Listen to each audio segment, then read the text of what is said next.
Sir, রোজা রেখে কখন সুগার টেস্ট করব? ধন্যবাদ আপনাকে। অত্যন্ত জরুরি একটা প্রশ্ন করছেন, যেটা খুবই জরুরি আমাদের জন্য।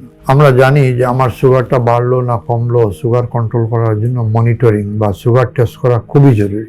ওইটা দিয়েই আমরা সপ্তাহে বা 10 দিনে বা 3 দিন পর পর সুগার টেস্ট করি, আমার ওষুধটাকে অ্যাডজাস্ট করি, খাওয়ার ওষুধই হোক বা ইনসুলিনই হোক অ্যাডজাস্ট করি।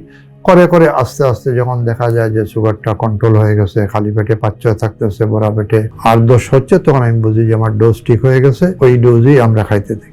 আবার যখন কমে যায় তখন আমরা আমাদের ওষুধের ডোজ কমাই দিই। তাইলে রমজানেও তো তাই, আমরা চাই যে আমার জন্য সুগার কন্ট্রোল থাকে, সহি সালামতে রোজা রাখতে পারি। তা কখন করব আমরা? প্র্যাকটিক্যাল কারণে। নর্মালি তো আমরা খাওয়ার আগে পরে এইভাবে করি, কিন্তু প্র্যাকটিক্যালি দেখেন যে সেরিতে আমরা খাই যখন ঘুমাই যাই 2 ঘন্টা পরে তো ঘুমিয়েই থাকি। তাহলে কখন করব? তো প্র্যাকটিক্যাল সময় হচ্ছে সহজে করার এবং সবসময় করতে পারবো সকাল 10টা, বিকাল 5টা, রাত 10টা। এটা মনে রাখার সুবিধা, 10টা-5টা অফিস, এই জন্যই মনে রাখার সুবিধা।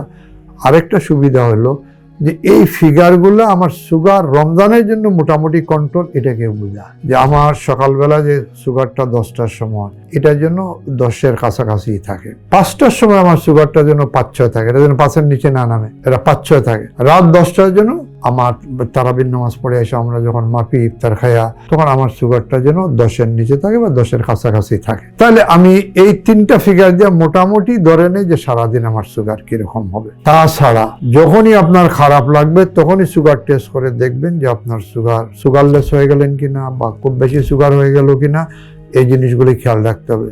কথা রাস্তা যদি আপনার সুগারের লেভেল নেমে যে খারাপ লাগছে, সুগার কমে যে 3.9-এর নিচে নেমে গেছে, 3-3.5 দেখলেন, তাহলে আপনি রোজা ভেঙে ফেলবেন, পরে এটা কাজা করবেন। দেখা গেল সুগার আপনার খারাপ লাগছে, কিন্তু তাহলে তখন তো আর কমাবেন কি দিয়া? হ্যাঁ, ওটাও পথ আছে। তাহলে পরে আপনি শর্ট অ্যাক্টিং ইনসুলিন চার্ট দিয়ে দেন, চার্ট দিয়ে সুগারটাকে কমান এবং 1 ঘন্টা পর মাইপা দেখেন যে এগুলি 8-10-এ আছে কিনা। পরে বিকালবেলা আপনি আপনার ডাক্তারের সাথে পরামর্শ করে আবার নতুন করে ডোজ অ্যাডজাস্ট করে নেন। তাহলে দেখেন সব পথই আছে। ইমার্জেন্সি হলে ভেঙে ফেলবেন, পরে কাজা করবেন। ইমার্জেন্সি না হলে সুগার বাড়লে আপনি রোজা রেখেও কিন্তু ইনসুলিন দিয়ে সুগার কমাইতে পারবেন, রোজার কোনো ক্ষতি হয় না। এই যে দেখছেন দেশ বিদেশের উলামায়ে কেরামদের যে ফতোয়াটা এই লিফলেটে লেখা, সেখানে ওইটাই লেখা যে ডায়াবেটিক রোগীরা রোজা রেখে দিনের বেলা সুগার টেস্ট করতে পারবে, প্রয়োজনে ইনসুলিনও দিতে পারবে, এতে রোজার কোনো ক্ষতি হয় না। হেলথ স্টোরি, স্বাস্থ্য টিপস পেতে আমাদের সাথেই থাকুন।